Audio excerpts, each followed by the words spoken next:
Seorang remaja berusia 17 tahun di Texas, Amerika Serikat harus dirawat 10 hari di rumah sakit menggunakan alat yang menopang fungsi paru-parunya. Hal ini disebabkan oleh rokok elektrik atau biasa disebut dengan vape.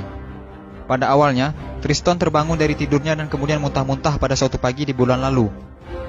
Ia juga mengalami penurunan berat badan drastis yang tidak jelas penyebabnya, demam dan kemudian kelelahan. Remaja tersebut kemudian dilarikan ke rumah sakit. Pada awalnya dokter mengira kondisinya mirip dengan pneumonia.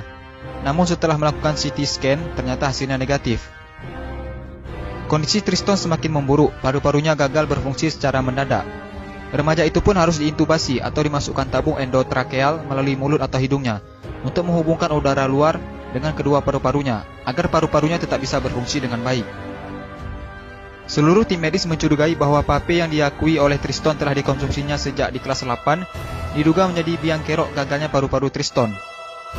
Kami tidak tahu secara pasti apa yang dilakukan oleh Triston, namun ada laporan literatur tentang pneumonitis, hipersensitivitas akibat vaping, kata dokter yang menangani Triston, yaitu Dr. Suzanne Whitworth, dikutip dari Daily Mail. Setelah 10 hari diintubasi, paru-paru Triston kembali pulih, walaupun ia masih harus berjuang keras untuk bernapas dengan baik. Ia bahkan harus kehilangan 13 kilo berat badannya, dan otot kakinya menjadi melemah. Triston juga bahkan harus belajar berjalan kembali. Saya benar-benar diberi kesempatan kedua oleh Tuhan. Dan segera setelah saya bangun dari koma itu, saya tahu apa yang ingin saya lakukan. Saya tidak ingin mengulangi kesalahan yang sama untuk menghisap vape, kata Triston. Triston berjanji bahwa dia tidak akan nge-vape lagi dan akan menyarankan kepada teman-temannya untuk membuang vape mereka. Kenapa vape berbahaya?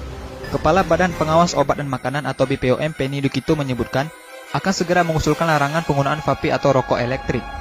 Hal ini bisa diwujudkan salah satunya melalui revisi PP nomor 109 tahun 2012. Penny mengungkapkan ada beberapa fakta ilmiah yang telah ditemukan BPOM sekaligus menjadi dasar usulan pelarangan tersebut. Ditemukan senyawa kimia di dalam vape mulai dari nikotin, propilen glikol, perisa, logam, karbonil, tobacco spesifik nitrosamines, hingga dietilen glikol. Nikotin sangat berbahaya karena berbagai penelitian juga melihat efek nikotin terhadap otak bisa menyebabkan kanker dan kecanduan.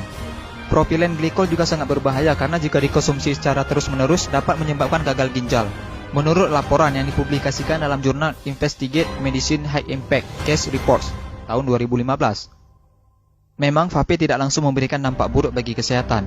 Sama seperti rokok, banyak orang yang tetap bisa sehat walaupun merokok. Nah, sebaiknya kita mulai menjaga kesehatan paru-paru kita dengan tidak menghisap vape atau rokok. Semoga video ini bermanfaat dan jangan lupa di-share juga sebanyak-banyaknya agar teman-teman kalian tidak ketinggalan informasi penting ini. Dan jangan lupa juga sukai Mozaik Karim lalu klik tombol ikuti, lalu klik sekali lagi tombol ikuti, lalu pilih lihat dahulu agar kalian tidak ketinggalan video-video menarik lainnya setiap hari. Terima kasih.